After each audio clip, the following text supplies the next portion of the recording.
3 months ago. The cracks, great rifts in a 40-mile-long ice barrier that was the last thing stopping a great swathe of the shelf drifting away and melting into the Southern Ocean. Ice, in recent ice, days, baby. satellite images have shown that barrier has been broken. Ice, baby.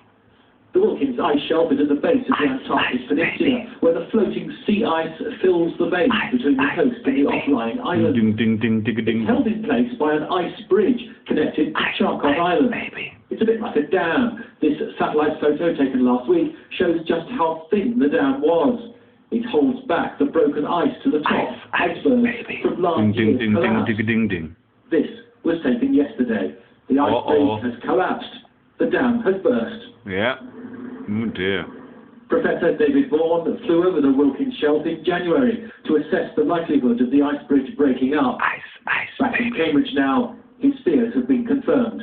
This has happened on the 50th anniversary of the signing of the Antarctic Treaty, a unique agreement that preserves the continent for peace and for science, celebrated today in Washington. The message apparently gets through to the new U.S. administration. With the collapse of an ice bridge that holds in place the Wilkins ice shelf, we are reminded that global warming has already had enormous effects on our planet. We have no time to lose in tackling this crisis. Hillary. A second warning today, too, from the other pole. NASA revealing the Arctic sea ice is rapidly thinning. What matters is its age.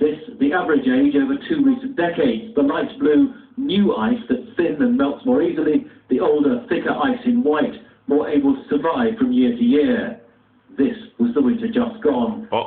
The thick, old ice almost disappeared, which means there might be open water at the North Pole for the first time in modern human history.